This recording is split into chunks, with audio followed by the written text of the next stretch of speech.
Ote mbote jambo amous à vous tous, mes très chers frères, mes très chères sœurs, Menzuna Zanetienne, je nous vois vous tous, j'espère que vous allez bien. Asumina vous tous. Donc aujourd'hui, nous allons faire une séance très importante, très importante. Nous allons enfin parler d'un personnage qui, effectivement, va entamer avec nous des séances de lecture très fulgurantes. Effectivement, ces séances vont mettre à jour le problème de notre vie, le problème qui date d'il y a environ plus de 4000 ans, 4000 ans avant notre ère, jusqu'à notre ère. Donc, on va parler d'un auteur qui a été très célèbre, qui l'est toujours même après sa mort, et qui restera pour moi et pour beaucoup d'entre vous une source d'inspiration, un élan incroyable, une volonté de combat acharné, même à la vieillesse, même lorsqu'on devient aveugle, on va continuer la guerre. Oui, parce que c'est la guerre, mes frères et mes sœurs, c'est la guerre. Donc, nous allons parler de notre ancien, notre vénéré père, notre professeur Chancellor Williams, William Chancellor. Et donc, cette séance sera très importante. Il a été fait à la suite d'une demande d'une sista qui voulait qu'on parle de lui. De toute façon, j'allais parler de Chancellor Williams, mais je me demandais à quel moment inopportun. J'avais vu un live de Bombali Makasi où effectivement, il en avait parlé, du moins ça avait un peu fait une explication par rapport à Chancellor Williams.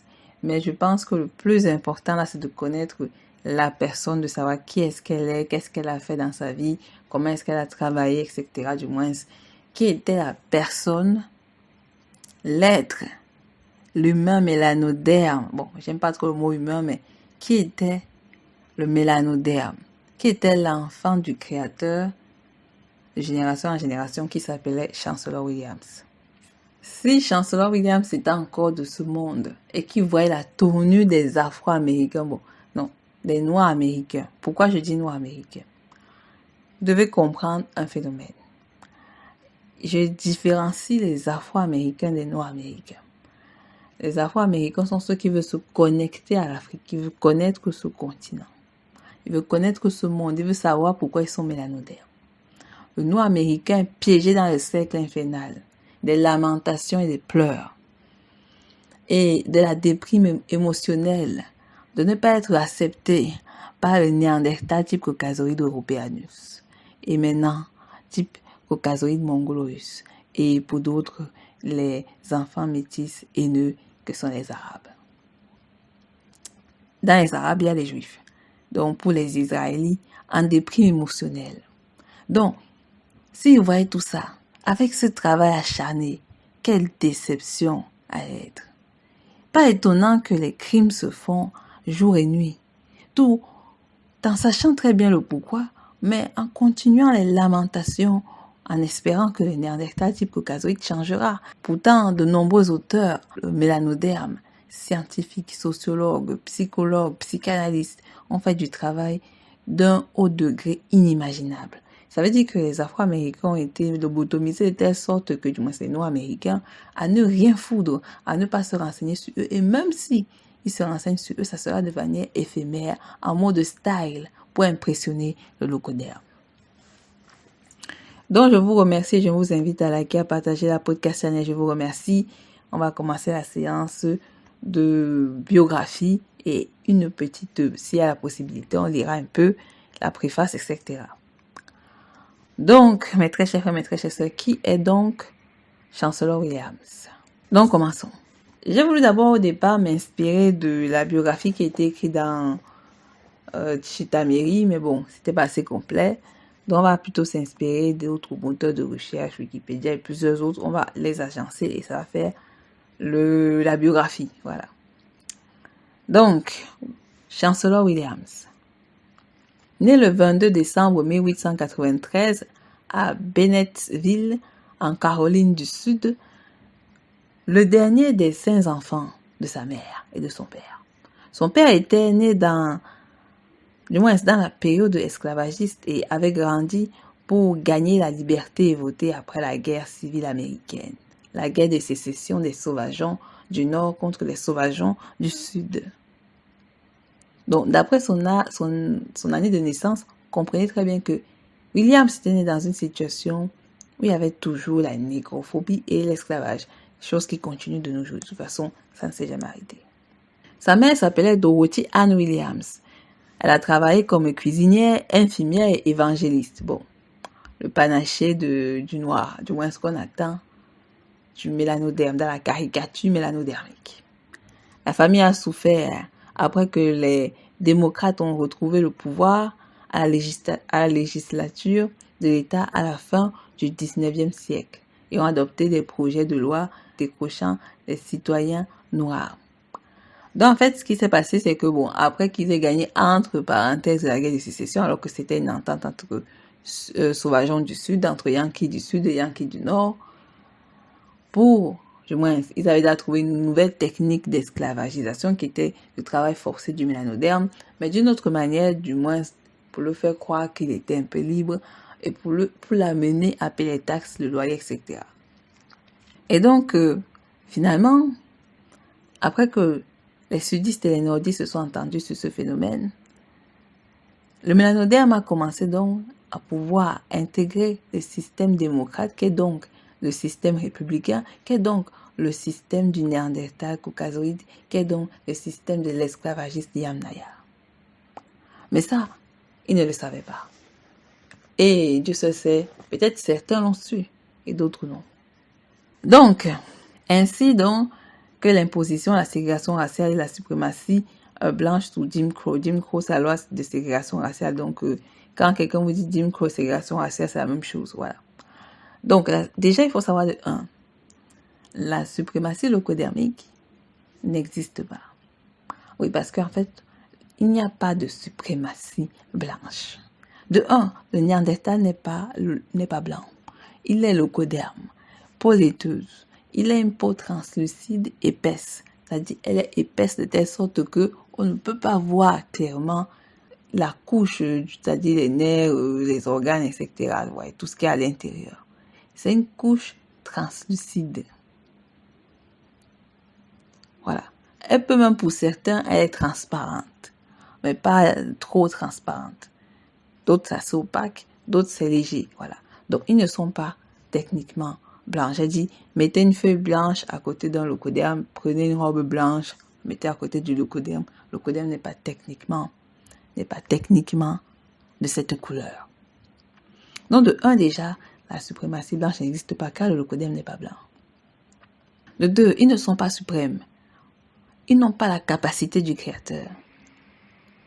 Je le répète, ils n'ont pas la capacité du Créateur, donc ils ne peuvent être suprêmes. Ils meurent comme vous et moi, et ils mangent, ils partent aux toilettes, ils ont des problèmes, ils se suicident, ils s'entretuent, ils tuent des gens.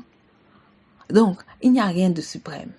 Quand quelqu'un est suprême, c'est qu'il n'a plus rien à voir avec le monde, avec la terre. Il n'agit plus dans les émotions émotionnellement instables. Il est clair dans sa tête. Le leucoderme n'est donc pas suprême et la suprématie blanche n'existe pas. Mais ça, c'est des trucs que sûrement c'est le leucoderme qui a inventé ça pour se rendre exceptionnel. Ou c'est des histoires que des noirs intimidés ont dit que, oh voilà, ils ont l'air suprêmes. Ils ne le sont pas. Ils ne sont rien. Vous les transpercez, le sang coule. Ils mangent un truc bizarre, ils partent aux toilettes. Ils crachent tous, ils ont des maladies. Ils ne sont pas exceptionnels. Ils ne sont pas spéciaux. Ils n'ont rien de particulier. Ils crament au soleil. Vous avez déjà vu quelqu'un qui est suprême? Quelqu'un de suprême, il crame au soleil. Même l'hiver, il a froid.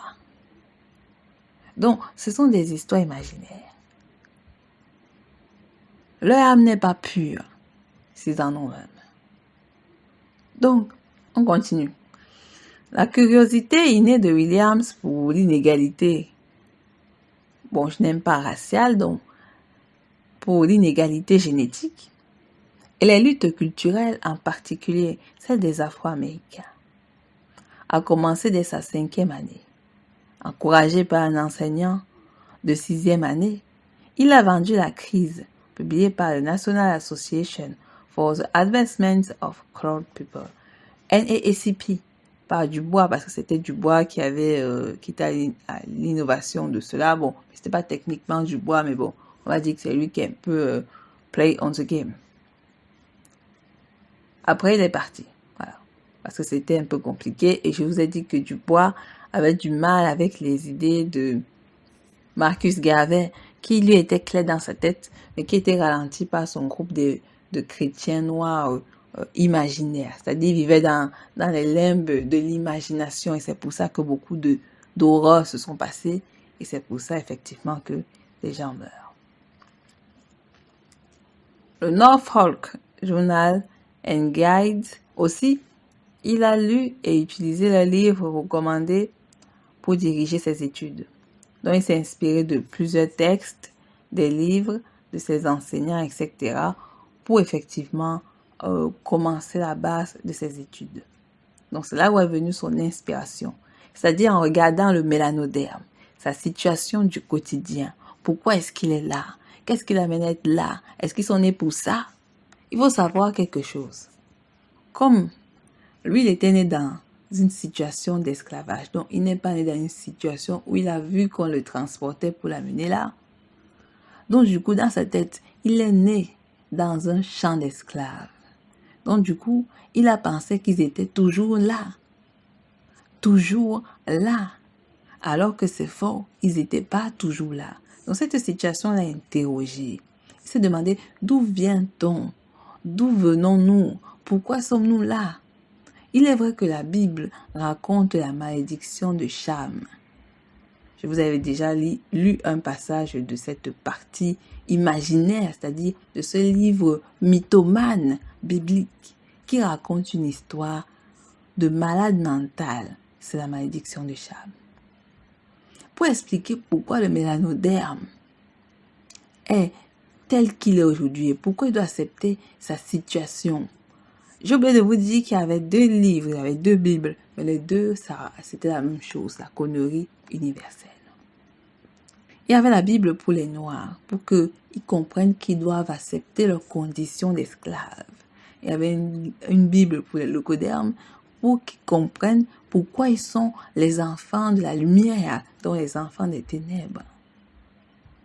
Et donc, ces livres conditionnaient le mélanoderme a continué sa vie de paumé et le locoderme a renforcé le fait que lui, c'est l'enfant des nimbes imaginaires, des éléimes, etc. Donc, on voit que c'est un livre de manipulation contre le mélanoderme. C'est un livre de manipulation against black people. Et à cette époque-là, les mélanodermes ne se considéraient pas, puisqu'ils ont été lobotomisés, ils se considéraient comme des Blacks Americans. Et c'est grâce au travail de Williams que cette considération de peut-être commencer à s'appeler African Americans est une initiative très glorieuse et très brave. Mais malheureusement, oui, parce qu'il faut dire la vérité, les Noirs américains sont paumés, déséquilibrés. Je vous ai expliqué pourquoi. Et c'est pourquoi ils ont recommencé à s'appeler Blacks Americans. Après, ils nous trouvent la thèse qu'ils sont nés aux Amériques. Je vous ai dit que c'est vrai que les premiers Amérindiens étaient et sont toujours des mélanodermes parce qu'ils sont toujours vivants.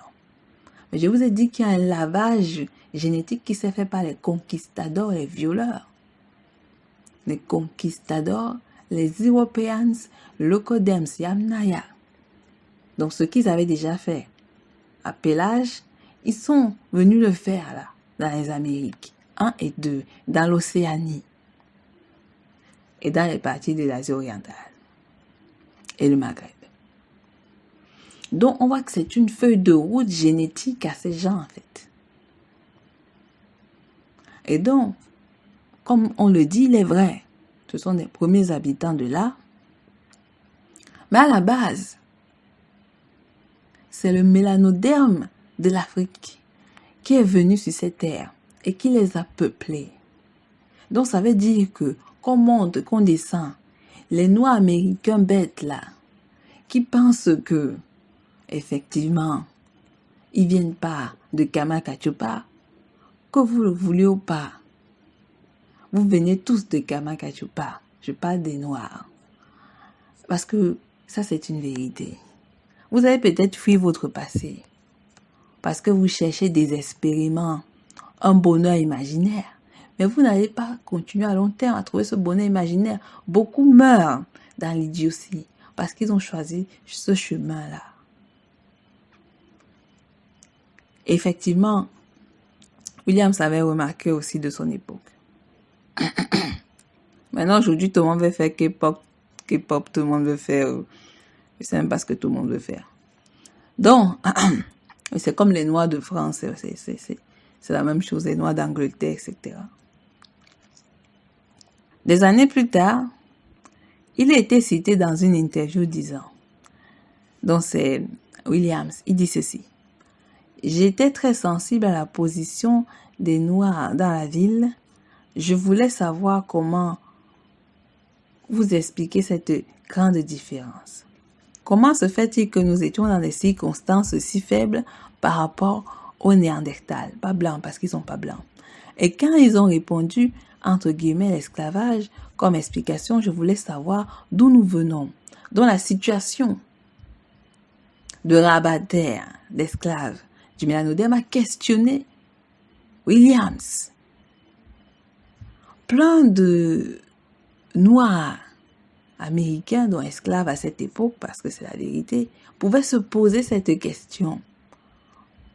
Peu ont pu se poser cette question. D'autres ont accepté que c'était ce que Dieu les a dit de faire. Dieu a dit que peut-être que c'est leur rôle d'être des rabataires. Mais en s'interrogeant sur l'histoire,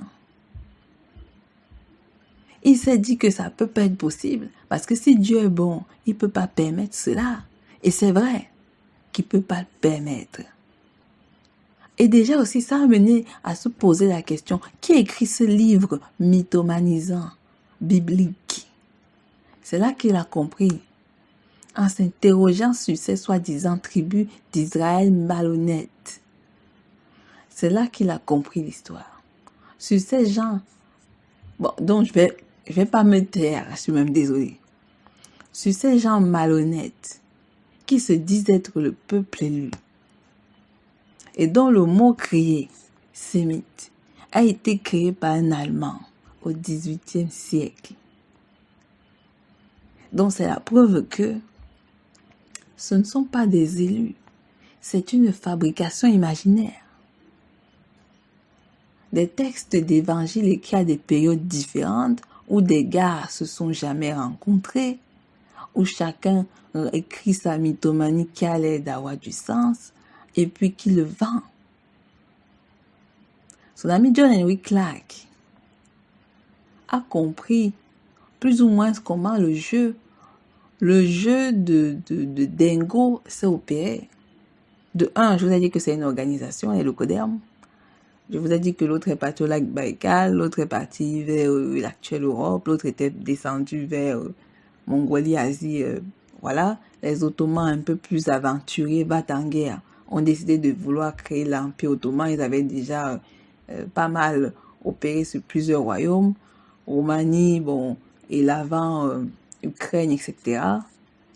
Ils avaient trouvé un moyen de pouvoir traverser les mers. Battant en guerre, il a réussi à soumettre plusieurs principautés mélanodermiques des terres qu'on appelle aujourd'hui arabes. Ils ont ravagé les personnes qui y habitaient, métissé sauvagement, tels des affamés sans loi. Et le résultat, c'est ce que vous voyez. Ces enfants des Ottomans sont les Arabes. Ce sont les actuels Israéliens.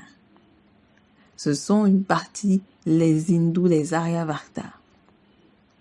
Et toutes les sortes de Arya que vous voyez là-bas. Ensemble, ces fous ont écrit le livre imaginaire parce qu'il fallait renverser la spiritualité, la force mélanodermique. Mais pour ce faire, ils devaient créer des alliances. C'est là qu'ils les ambitions des alliances leucodermiques. Il faut comprendre que l'invasion par les ânes s'est faite à la même période que ce qu'ont fait les Caucasoïdes européanus. Je le dis parce que comme j'ai déjà commencé à lire les livres, bon, c'est pour cela, c'est vrai que vous vous dites, oh, mais qu'est-ce que tu dis? Mais comme j'ai commencé à lire les livres, c'est pour ça que je le dis sans hésitation. Et c'est pour ça que ce type de séance peut être en danger si vous-même derrière vous ne partagez pas. Si vous-même vous likez pas et vous soutenez pas la chaîne. Donc il y a une interrogation sur ce phénomène. Parce que d'après les écrits imaginaires que sont la Bible, ces livres ont été écrits il y a je ne sais pas combien de millénaires. Or, ces gens ne savaient ni lire ni écrire. Avant qu'on arrive à 1250 avant notre ère, mais encore. Ça, c'est Joel Cotton et R.R. Palmer qui ont donné approximativement cette date. Et Henry Clark, il a dit, ça peut être encore un peu plus tôt. C'est-à-dire, ça peut être à 600, moins 600, etc.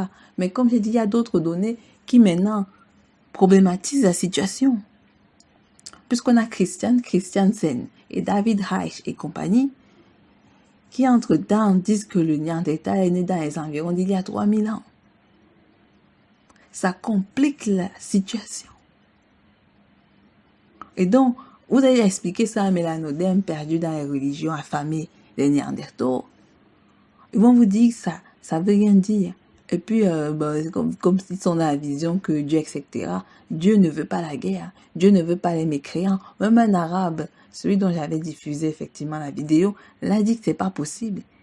C'est pas ça le créateur. Et c'est pas ça le créateur, les gars. Le créateur n'impose rien. Il ne maudit pas les gens. Il ne dit pas qui est bon, qui est mauvais. Il n'amène pas les gens en enfer. Il ne crée pas le diable. Il n'y a rien de tout ça.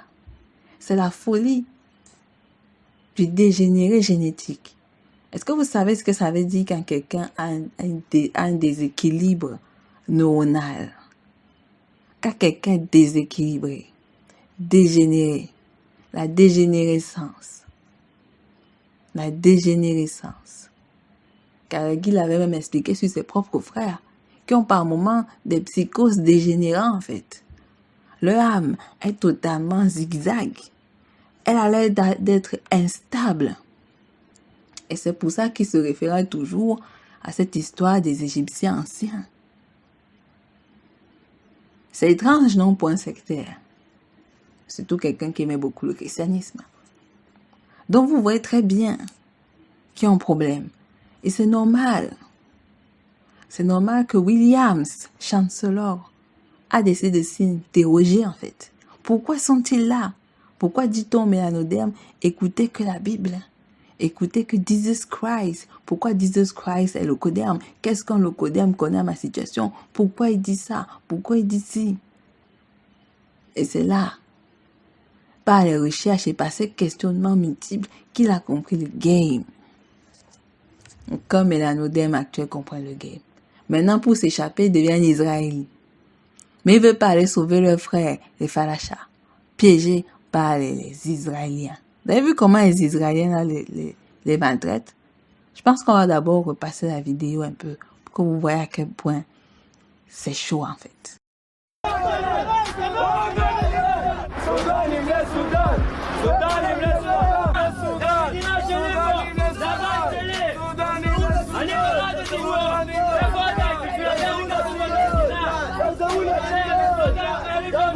עדיין לא מאוחר, אפשר מחר לעשות מעשה, להתחיל לאסוף את המסתננים, לא צריך לחכות לבג"ץ, לא צריך שום דבר. אריתריאה וסודאן זה לא כאן. זה הבית שלנו, זו המדינה שלנו. אבל הדבר החשוב ביותר זה לגרש את המסתננים לארץ ישראל ולשמור על מדינת ישראל כמדינה יהודית.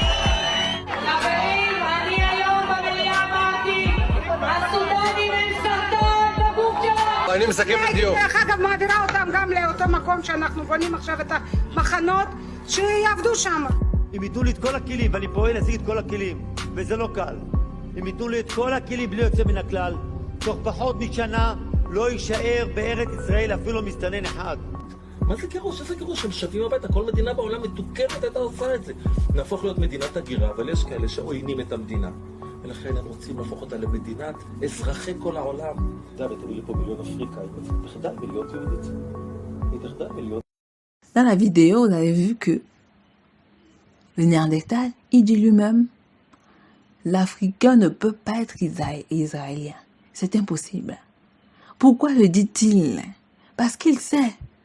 Il sait que vous ne pouvez pas l'être. Parce qu'il sait que c'est pas... C'est-à-dire, c'est qui a créé ces textes. Et ils savent pourquoi le père a créé ces textes. Vous avez dit ça, mais la Nodem va dire non, c'est machin. Écoutez, ces gens vous disent qui ils sont. Tous les jours, ils le disent. Matin, midi, soir, ils le disent. Mais vous êtes toujours là, oh my God, pourquoi vous nous détestez? Pourquoi vous détestez? Pourquoi? Pourquoi quoi, les gars? Pourquoi quoi? Faites pas que je commence à rire. Je fais vraiment tout pour ne pas rire. Hein? J'ai envie de dire. Parce que j'essaye là. J'essaye d'être sérieuse pour une fois dans mes séances. Donc, il s'est posé beaucoup de questions. Williams, il comprenait pas ce qui se passait. Il comprenait pas pourquoi les mélanodermes sont à genoux à terre. Voilà. Et donc, continue dans le cadre de la grande migration du sud rural. La famille de Williams a déménagé à Washington, D.C., l'actuelle capitale des Sauvageons, en 1910. Son père espérait plus d'opportunités là-bas, en particulier dans l'éducation, et Williams est diplômé de l'école secondaire technique d'Armstrong. La mère de Williams est décédée en 1925, sans son père veuf, et donc tous les enfants ont grandi là-bas. Donc, après avoir travaillé pour un moment, Williams intègre, il entre au collège, dans l'université, au collège at Howard University, donc un collège historique pour les Noirs, donc c'est un collège où on fait des recherches historiques et c'est spécialement pour les mélanodermes. Il a obtenu un diplôme de premier cycle en éducation en 1930, puis il a suivi une maîtrise en histoire en 1935. Et donc, après avoir terminé une thèse de doctorat sur l'importance des sociétés économiques du mouvement de l'Église de vitrine aux États-Unis, depuis 1920, il a reçu un doctorat en sociologie de l'université américaine. D'où effectivement, il faut comprendre du fait que dans sa bibliographie, on dit que c'est un sociologue et écrivain africain-américain. Donc, vous avez compris que bon, sa thèse reposait sur les églises, il n'avait pas trop le choix, il fallait pas qu'il commence à écrire que on est esclave, pourquoi, etc. Donc, c'était en mode mollo d'abord, parce que franchement, on parle des aliénés là, ouais, ce que je veux dire. Donc, il faut prendre les choses dans la douceur. Donc, Williams a commencé ses études à l'étranger, en Angleterre, en tant que professeur invité des universités de Oxford à Londres en 1953, en 1954. En 1956, il fait des recherches sur le terrain en histoire africaine au Ghana University College. Je vais vous expliquer, si on aura le temps de faire la préface, comment ça s'est passé. Il faut comprendre que des gens ont financé pour qu'il y aille. Des Africains, même de l'Afrique. Des Afro-Américains. Du moins ceux qui se considéraient Afro-Américains. Les mélanodermes qui se trouvaient en Europe. Et ainsi de suite.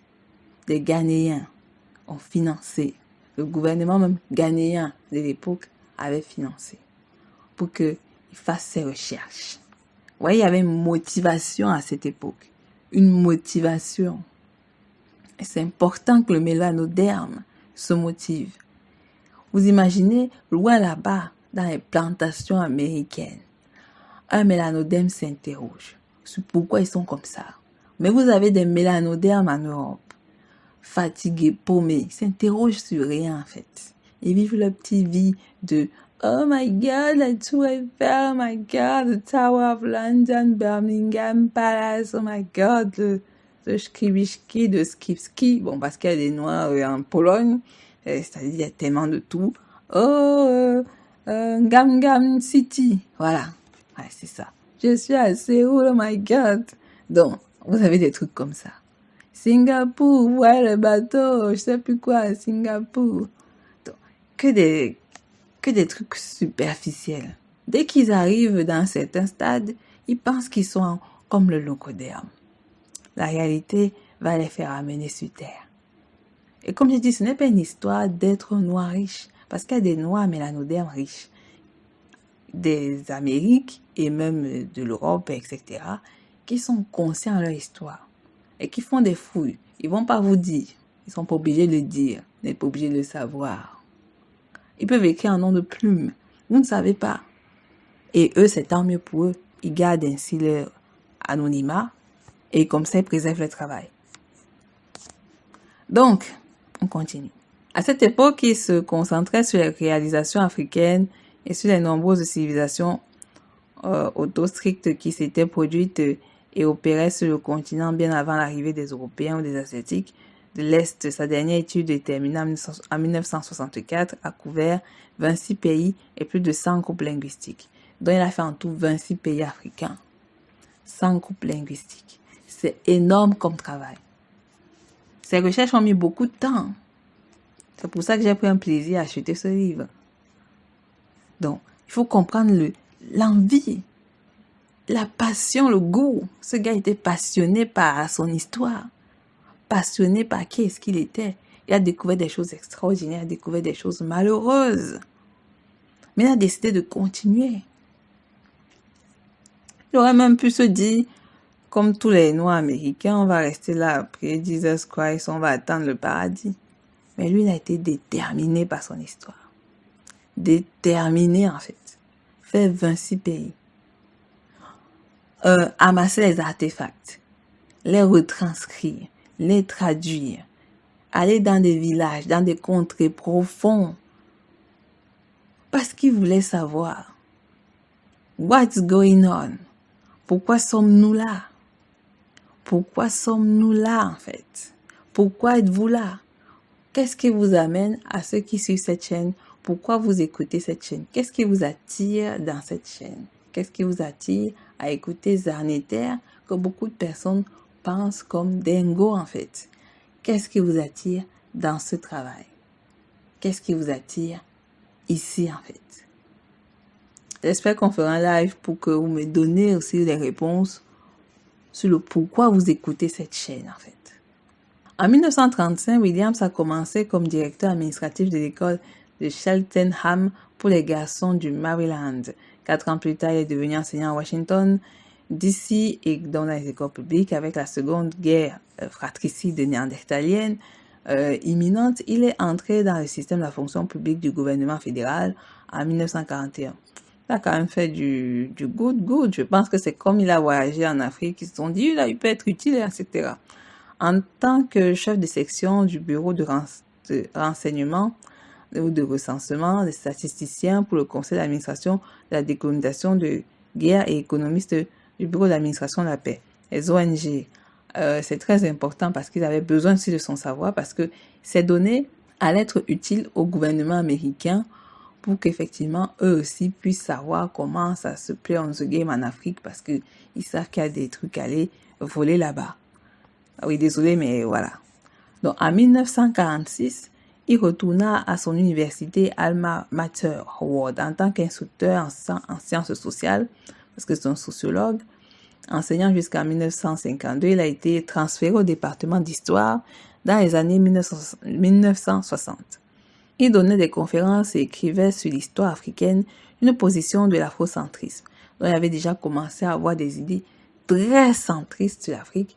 Et l'afrocentrisme, bien que le terme pour moi est un peu compliqué, c'est-à-dire pas compliqué, mais un peu bizarroïde, je préfère dire qu'il a voulu être maintenant de plus en plus mélanodermisé africain. Il voulait être africain, en fait. Il voulait être kamite. Voilà, il voulait être kamite. Parce que ce mot a été utilisé à tort par les Néandertaux pour dire que, oh là là, c'est le racisme des noirs, les fachos noirs. Non. Le mélanoderme est le seul qui est garé sur cette terre. Il a le droit de se concentrer sur lui et de concentrer des énergies positives africaines, mélanodermiques. La conscience mélanodermique, noire. Donc, il s'est concentré sur les civilisations africaines avant la rencontre européenne et faisait partie d'un groupe de chercheurs qui affirmaient que l'Égypte était une civilisation noir. Il était érudit à Howard jusqu'à sa retraite en 1966. Par la suite, il a poursuivi ses études et son écriture. Donc, les gens l'attaquaient pour beaucoup de choses parce qu'il avait affirmé que les premiers Africains, du moins les premiers habitants de l'Égypte et même du Maghreb étaient des mélanodermes. Il faut comprendre qu'à cette époque, c'était chaud. Déjà de 1, qu'est-ce qu'un mélanoderme raconte? Et déjà de 2, il faut savoir qu'il est parti en Égypte. Et ça surprenait même les autorités, les guides touristiques, de voir des mélanodermes là-bas en fait. Pourquoi ils prennent des photos? Pourquoi ils font des fouilles? Pourquoi est-ce qu'ils regardent? Pourquoi est-ce qu'ils prennent des dessins? Pourquoi ça? Pourquoi si? Parce que ce domaine-là, ce territoire a été mis sous réserve néandertalienne. Et les seuls qui avaient l'habitude d'y aller, c'était que les leucodermes. Mais maintenant, du mélanoderme, il va. C'est problématique. Parce qu'ils vont voir des choses. Ils vont voir des choses. Ils sont allés voir les peintures où il y avait des rois noirs, des statuettes, des trucs avec les nez cassés. Ils repèrent la caractéristique négroïdale du mélanoderme. Ils l'avaient vu, en fait. Et ces gens savaient qu'ils allaient le voir. Mais on ne savait pas ce qu'ils allaient faire de ces données, en fait. Est-ce qu'ils allaient voir et partir en paix? Mais non, ils sont allés voir. Ils ont collecté ce qu'ils ont pu collecter. Williams avait la chance d'avoir eu le contact au sein du gouvernement américain. Et ceux qui envoyaient l'utilité, les intérêts d'avoir un mélanoderme dans ce game acceptaient d'aider à donner les données, en fait. Ou la permission de pouvoir utiliser certaines données. Ce qui a été fait. Il a sorti son livre. Ça a étonné. Quand vous n'êtes pas déterminé, vous n'allez pas aussi loin que Chancellor Williams. Quand vous êtes dans la peur constante, la frayeur, et comme beaucoup ont peur d'un enfer imaginaire, alors ils ne pousseront pas à réflexion leur histoire très lointaine. Donc je vais toujours remercier Chancellor Williams. La destruction de la civilisation noire, son livre. Il a été rédigé en 71 à 74. William a publié son ouvrage majeur The Destruction of Black Civilization, Great Issues of the Race entre 4500 ans avant notre ère et 2000 ans après notre ère. L'année suivante, le livre a reçu un prix de la Black Academy Arts and Letters, BAAL, fondé à New York en 1969. Il a affirmé la validité de l'hypothèse de l'Égyptienne noire et que l'Égypte ancienne était principalement une civilisation, dont une culture noire, qui a été acceptée par la plupart des érudits et rejetée par certains participants. Donc les érudits ont accepté. Les érudits ne sont pas forcément des experts, c'est des gens qui aiment des trucs. Ça peut être des leucodermes, des mélanodermes. On n'a pas précisé quel type d'érudits. Des participants, on ne sait pas qui participait là, peut-être des leucodermes et peut-être des mélanodermes qui étaient en mode Jésus-Christ. Donc, la thèse centrale de Williams est que l'Égypte, en particulier la Haute-Égypte, c'est celle qui se dirige plus vers le continent, donc vers les terres, parce que la Basse-Égypte se dirige plus vers la mer. Oui, parce qu'il faut comprendre que plus on se dirige vers les eaux, quand on est au niveau de la mer ou de l'océan, plus la terre s'affaisse. Donc, la Basse-Égypte et la Haute-Égypte. La Haute-Égypte, c'était un grand territoire, ça touchait même le Soudan, etc. La Nubie, etc. La Basse-Égypte, elle était la plus facile à être conquise parce qu'elle était proche de l'océan, la mer. Et quand le Néandertal a pu apprendre à la navigation, etc., il s'est directement dirigé vers les zones portuaires. Et c'est pour ça qu'ils ont pris en kidnapping d'abord les zones portuaires, comme les esclavagistes qui ont pris en première partie les zones portuaires de l'Afrique noire. Vous comprenez à quel point c'est intéressant de lire d'abord les cartes. C'est très important d'être cartographe à la limite. Donc cela constituait la limite nord d'un plus grand empire éthiopien enraciné dans Napata et Kerma. Napata était l'un des piliers de recherche de Maspero, parce que Maspero a étudié Napata. Et il savait que Napata, c'était un roi mélanoderme, le roi qui unifia les deux terres. Il le savait. Mais ça n'a pas empêché Maspero d'affirmer sa théorie que la terre égyptienne était une terre locoderme. Lui m'a dit, il a traduit la pierre de Napata. Mais il a quand même confirmé sa théorie, l'égyptologie.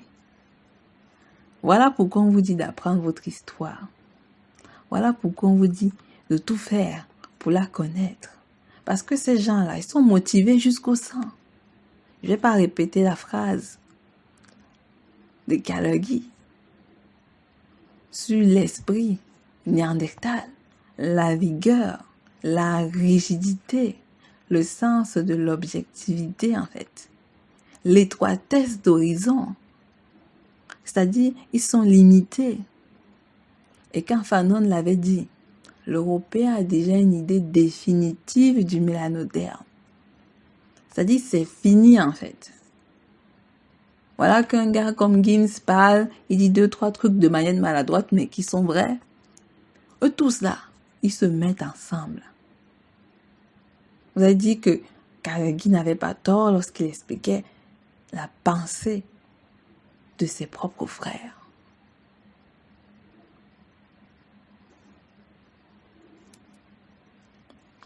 Donc, en outre, il affirmait que le roi Narmer unifiait l'Égypte supérieure et inférieure, obligeant l'unité politique parmi les, entre guillemets, asiatiques, dont les Hyksos, qui résidant dans le delta du Nil. N'oubliez pas qu'à la 15e dynastie, il y a eu des Hyksos qui ont été rois pendant un siècle environ.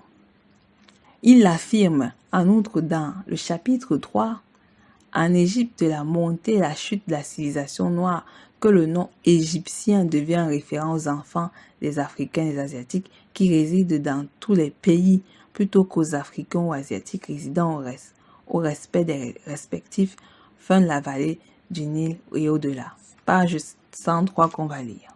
Donc ça veut dire que le mot égyptien, parce que lui-même le savait, est venu à la suite de la chute de l'empire mélanodermique. Quand les rois mélanodermes ont été vaincus par la coalition asiatique, ils se sont mis en coalition en fait.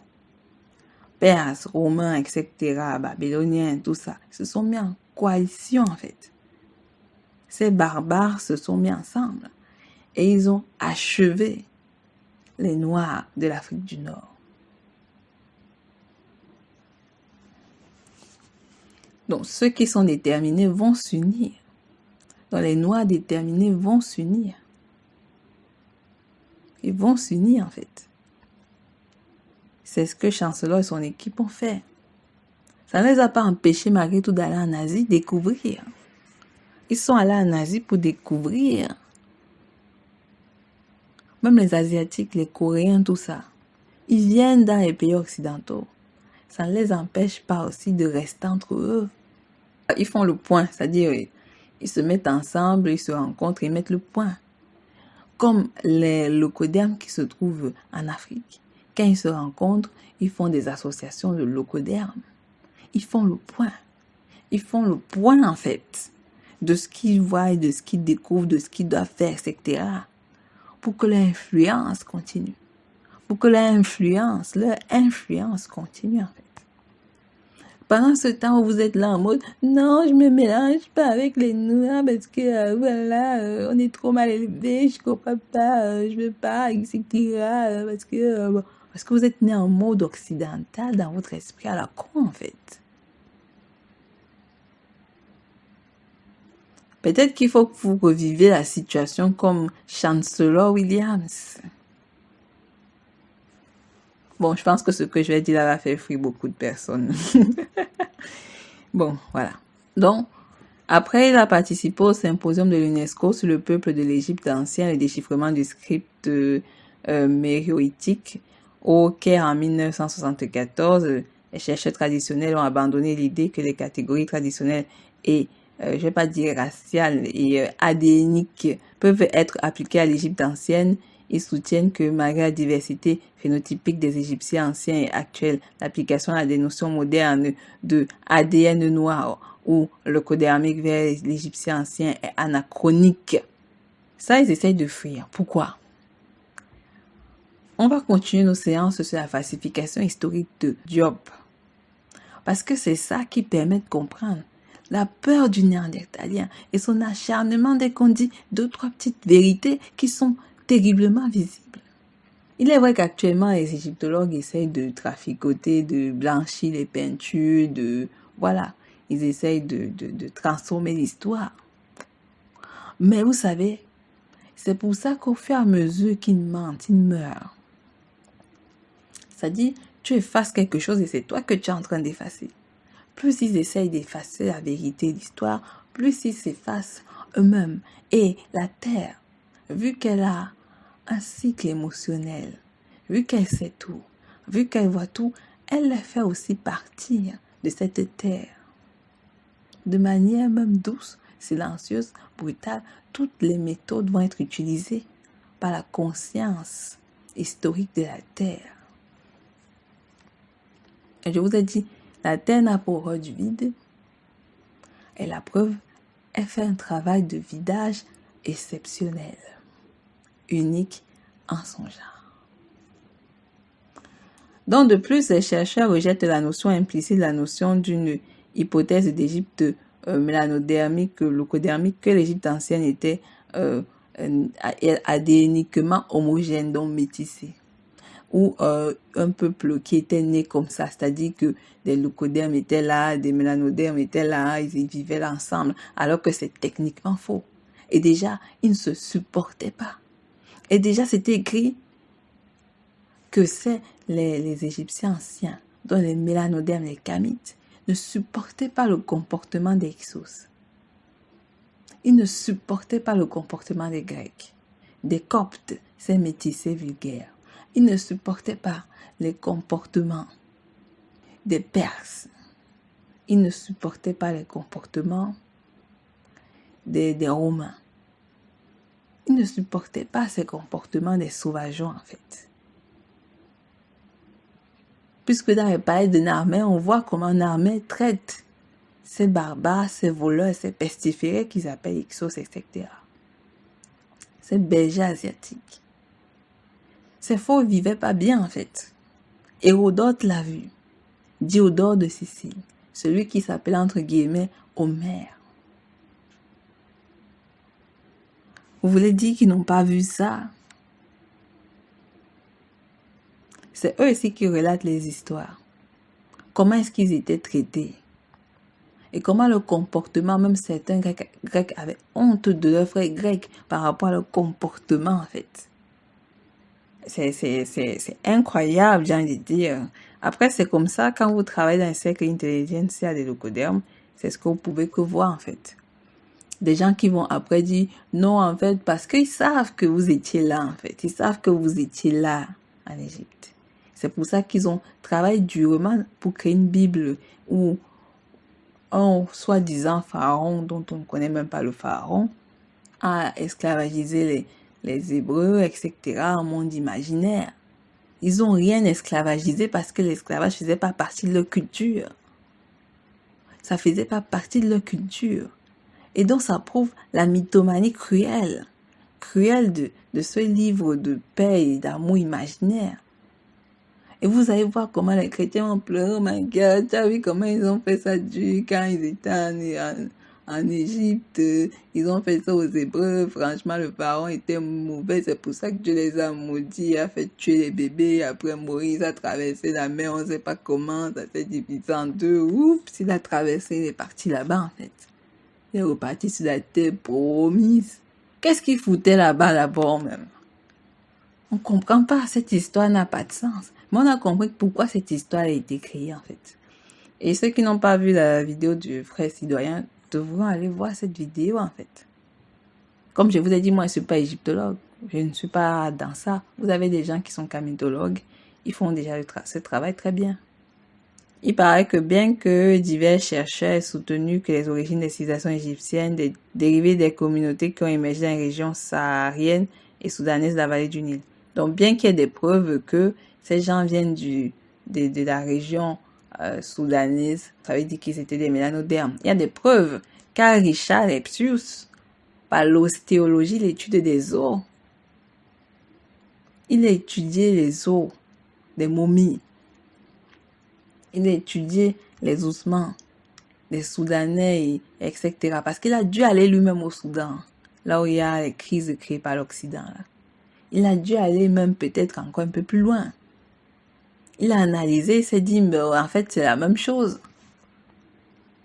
Et c'est lui, en fait, qui a corrigé le travail de son maître spirituel, Champollion le Jeune. Parce que Champollion le Jeune, pour lui, les Médonetiérou, les Nti, avaient des voyelles, alors qu'il n'y en avait pas. C'était des lettres consonantiques. Ça veut dire que, bien, c'est vrai, on se repose sur ces types de chercheurs, mais vous voyez que quand les nouveaux viennent, ils améliorent, ils perfectionnent même encore.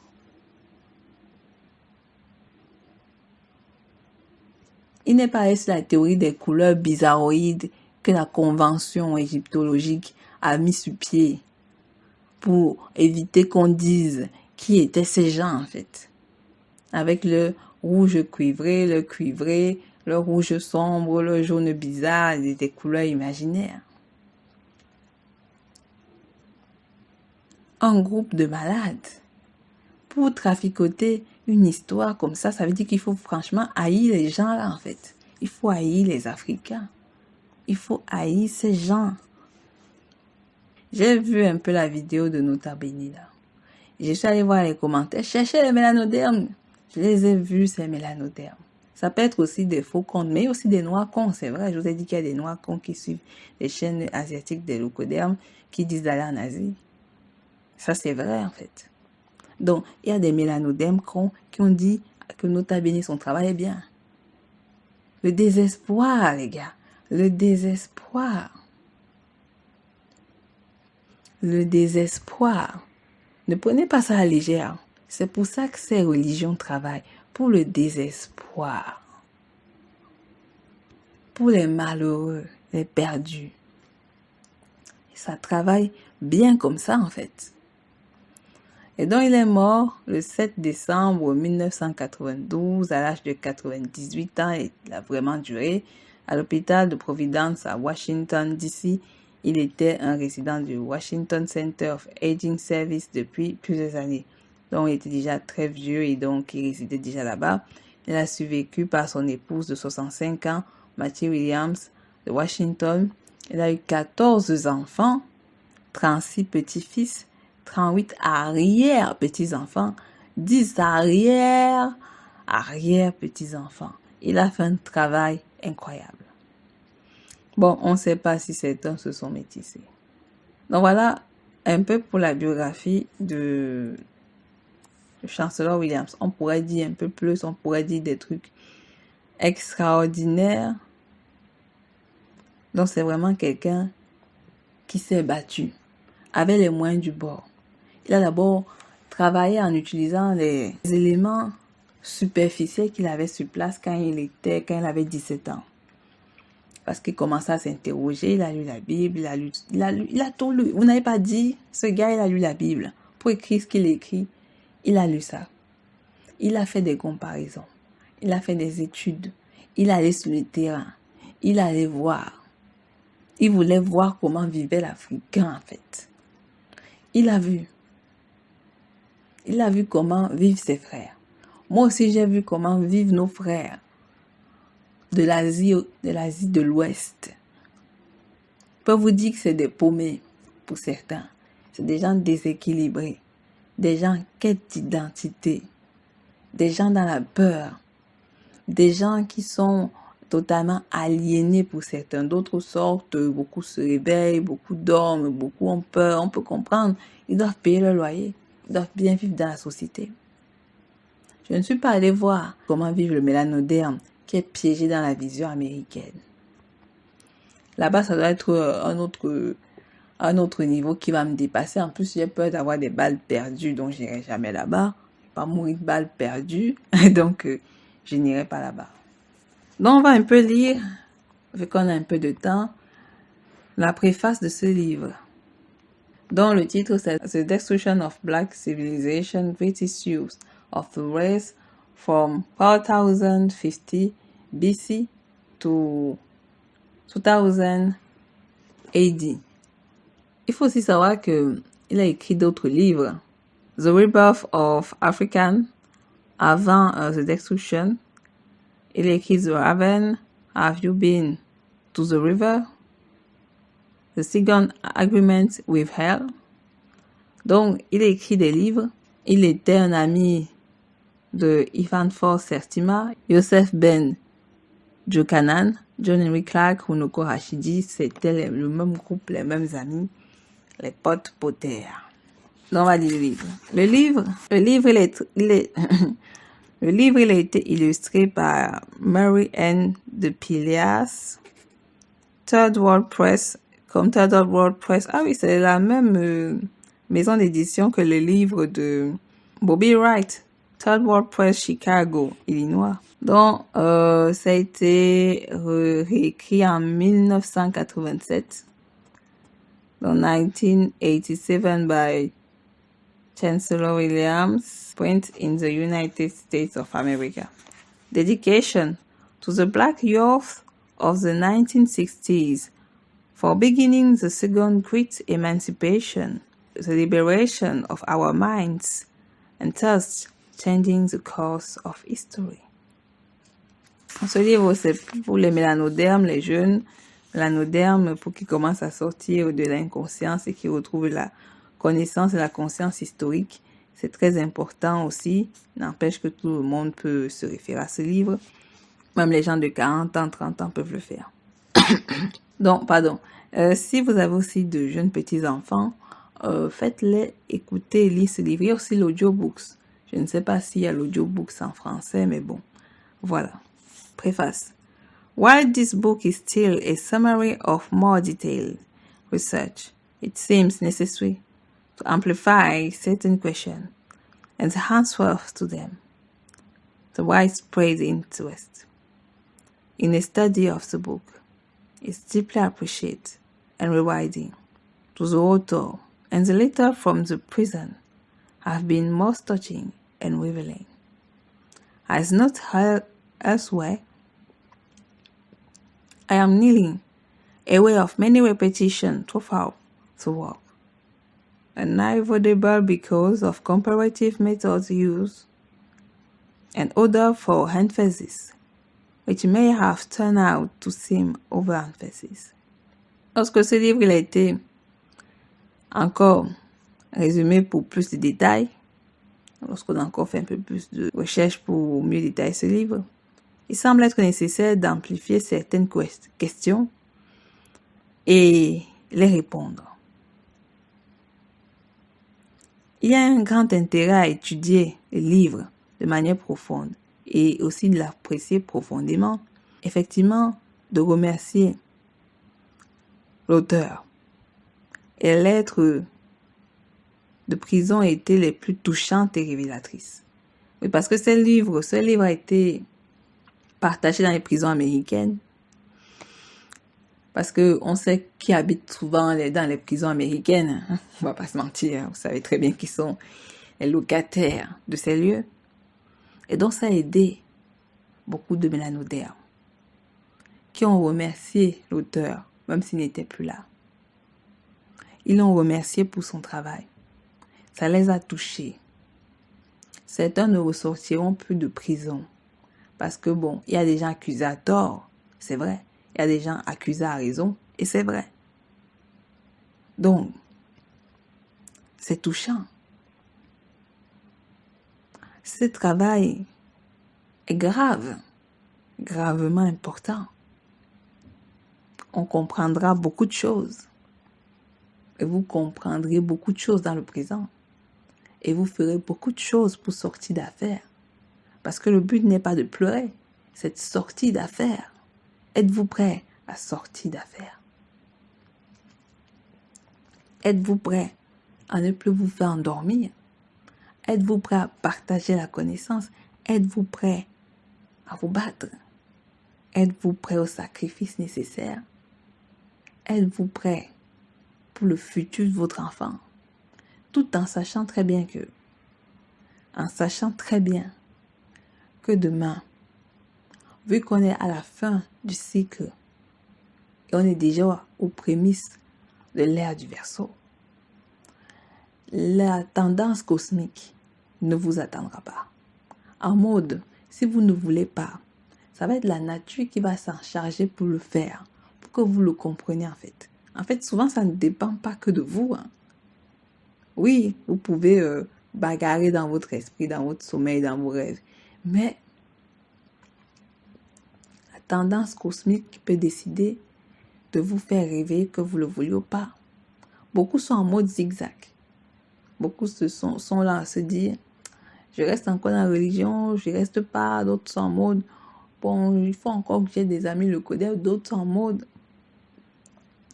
le monde ne va pas attendre. L'univers, les forces cosmiques, les énergies ancestrales. Le changement d'air est déjà là. Et vous savez que chaque changement d'air implique des guerres, des problématiques, des bouleversements. Ne pensez pas que le christianisme va rester. Acceptez aussi que ça va devoir partir. Parce que le changement d'air sera extrêmement brutal et surprenant. Beaucoup vont se dire, mais qu'est-ce qui s'est passé? Pourquoi j'ai perdu énormément de temps? C'est à cause du Néandertal. On avouera que le Néandertal a fait un énorme travail. Depuis sa sortie, depuis sa venue sur la Terre, il y a environ 4000 ans, à aujourd'hui, 6000 ans d'entourloupe, 6000 ans de désordre, 6000 ans de mort cérébrale. C'est un travail, mes frères. C'est un travail. C'est même des gens qui sont en prison. Et donc, pour certains qui ont commis des crimes à raison, donc qui ont tué des gens, qui ont lu ce livre et qui ont pleuré, ça veut dire que c'est chaud. Il y a sûrement des regrets. Des gens qui ont lu ce livre, ils ont regretté parce qu'ils ne peuvent plus sortir de prison et réparer les erreurs.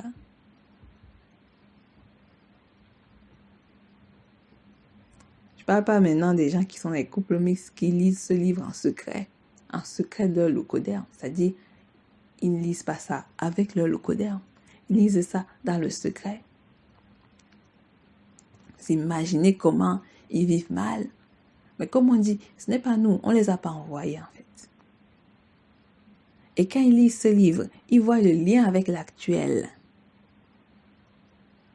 C'est terrible, hein, les gars. C'est terrible. Parce qu'ils se rendent compte qu'il n'y a pas de changement. Et ils savent pourquoi ils sont allés là-bas. C'est terrible.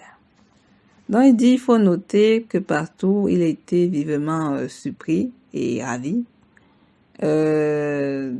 Effectivement, il y a eu beaucoup de répétitions au travers du travail. C'est vrai que, vu le livre, parce que le livre, il est grand, c'est environ 380 pages. Donc, c'est vrai que dans la méthode, il y aura sûrement des répétitions. Ça, c'est inévitable. À cause des méthodes comparatives qui ont été utilisées, les méthodes aussi l'emphase. Effectivement. Donc, c'est pas évident, hein, surtout un livre de recherche. Donc, voilà pour la préface. Donc, au content, il faut savoir qu'il y a, il y a la préface, il y a Maps and Illustration. On a le preview, the origin of development of study, donc c'est-à-dire la méthode de l'étude, l'origine et le développement de l'étude. Origin and steps in the study, scope of the study, the white Arabs. On explique comment the white Arabs se sont faits. The European journey, the field study, the theoretical framework, the scholar war on the blacks, the new approach. Chapter 1, the overview, nature joins the attack, precondition for progress, the conquest of the blacks by religion. Ça sera très intéressant parce que j'ai lu comment l'Égypte a été dominée, c'est-à-dire le Maghreb de manière globale, par le métissage. Comment est-ce que les Néandertaliens ont violé ces femmes mélanodermes et comment est-ce qu'ils traitaient les enfants en métis pour qu'ils soient contre le mélanoderme et luttent acharnément. Le travail qui était méthodique c'est l'homme, le codème, qui a travaillé acharnement pour embrouiller le cerveau de ses enfants. La femme, le codème, qui est envoyée par ses pères, le codème, pour détruire la société mélanodermique. On voit comment ça travaille et comment est-ce qu'elle instille, elle dilue ou elle met sur place son venin néandertalien, effectivement dirigé par ses pères. La complicité femme le codème, homme le codème. Très intéressant. Effectivement, on voit comment est-ce que la religion est venue en Afrique. Comme les gens me disent que c'est venu normalement, Jésus est venu, il n'y a pas de Jésus qui est venu. On explique comment est-ce qu'on vous a fait accepter le Christ imaginaire. Il explique les méthodes qui se sont passées dans les villages, parce qu'il est entré dans les villages, je vous l'ai dit. Très intéressant. Comme les Noirs n'aiment pas lire les livres de leurs auteurs, ça va être chaud. Hein? Chapter 2. Ethiopia Oldest Daughter Egypt. The Great Deception. The External Influence. Donc, l'influence externe et les mythes. Il faut savoir que donc, c'est pas les histoires des Elohim, etc. Le mulâtre au problème, c'est le problème des mulâtres. Black Egypt turning brown and white. Donc, comment est-ce que l'Égypte noire est devenue marron, brown complexion, after white complexion? The City of 100 Gates. Thébès. Bon, moi j'aime dire Thébès. Beaucoup disent Thèbes, mais j'adore lire le S à la fin. Donc, Thébès and the Role of Religion. Egypt's Rise. Chapter 3, The Rise and the Fall of Black Civilization. Chapter 4, The First Cataract. The Black World New Borderline. Bon, il faut savoir que Chapter 3 a 4 parts. Chapter 4 1, 2, 3, 5 parts. On arrive au moment où le christianisme arrive en Afrique. Chapter 5, The Two That Carry On. Chapter 5, 1, 2, 3, 4, 5, 6, 7, 8, 9. 9 parts. Chapter 6, The African Constitution, Birth of Democracy. Comment la démocratie entre en Afrique. 1, 2, 3, 4, 5. 5 parts. Chapter 7, Scattering of the People Roots to Death and Destruction. Ça a 1, 2, 3, 4, 5, 6. 6 parts. Chapter 8, The Resurrection and the Life Case Study by State. 1, 2, 3, 4, 5, 6. 6 parts. Chapter 9, Central Africa, Evidence from Small States. 1, 2, 3, 4, 5, 6, 7 parts. Chapter 10, White Devils from the West. 1, 2 parts. The Congo-Angola History. The Congo-Angola History, ça sera très intéressant. Vous allez comprendre comment les Portugais ont manipulé. Ils ont manipulé ces gens, en fait. C'est satané. J'ai envie de dire, si le diable existe, c'est véritablement eux le diable. Parce que la manière dont ils ont procédé, c'est terrible. Je vais vous lire tout ça, en fait. Bon, pas tout, faudrait que vous achetiez tous ces livres. Donc, on va lire les parties qui nous semblent un peu plus intéressantes. Bref, tout est intéressant, mais vous comprenez ce que je veux dire. Chapter 11. The Last of the Black Empires. 2 parts. Chapter 12. A View from the Bridge. 1, 2, 3 parts. Chapter 13. The Black Sword at the Crossroads. 3 parts. Chapter 14.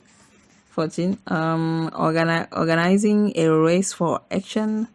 4 parts. Chapter 15. The Shapes of Things to Come, a Master Plan. 2 parts.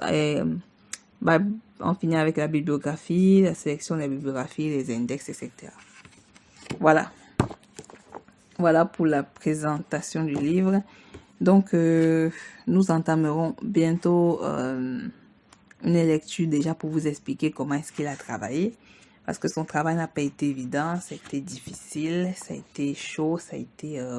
voilà. Donc, je vous remercie d'avoir écouté cette séance. Et donc, je vous invite à liker, à partager la podcast channel. Ou me dire en commentaire ce que vous avez pensé de cela et qu'est-ce que vous attendez comme lecture à faire. Pourquoi est-ce qu'il faut faire ces lectures? Qu'est-ce que ça va vous apporter demain? Qu'est-ce que vous projetez de faire demain? pour les plus jeunes. Donc, pour ceux qui ont, on va dire, les adolescents, parce qu'il y a les adolescents qui écoutent aussi la chaîne. Donc, pour les adolescents, qu'est-ce que ça vous inspire? Que voulez-vous derrière? Qu'est-ce que vous demandez au fond en connaissant ce phénomène? Pour les personnes qui sont dans la vingtaine, qu'est-ce que ça vous inspire? Que voulez-vous faire? Que projetez-vous faire? Que faites-vous? Qu'est-ce que vous voulez faire en fait? Qu'est-ce que vous faites? Qu'est-ce que vous commencez à faire? Pour les personnes qui sont dans la trentaine, même chose que pour les personnes qui sont dans la vingtaine. Les personnes qui sont dans la quarantaine, même chose quoi. Donc, que voulez-vous les gars? Que voulez-vous en fait? Les hommes, les femmes, que voulez-vous? Que projetez-vous faire? Chacun de votre côté en fait. Moi je n'attends pas qu'on crée un groupe. J'attends que vous créez quelque chose pour vous en fait. Omotunda fait du mieux qu'il a pu, il n'est plus là en fait. Donc on attend aussi quelque chose de vous. Donc c'est sur ce que je vais vous laisser. Courage à vous, battez-vous. Je n'ai pas dit que ça sera facile, ça sera compliqué, mais il faut le faire. Il faut le faire. Parce qu'il ne s'agit pas que de vous. Il s'agit des gens qui étaient là avant vous. Il s'agit des gens qui sont là. Et il s'agit des gens qui seront là après vous, après moi. Le temps passe. Et effectivement, le temps se rappelle de tout ce qui s'est passé. Donc, je vous remercie à vous tous, mes très chers frères, mes très chères sœurs. Et donc, on se reverra pour d'autres séances. On commencera peut-être la séance de lecture. J'avoue qu'il y aura peut-être des moments où j'aurai la flemme de traduire en anglais. Donc, il se peut que je ne vais que lire en anglais. Et oui, il se peut que ça arrive un jour. Voilà. Donc, je vous remercie et bibala quoi.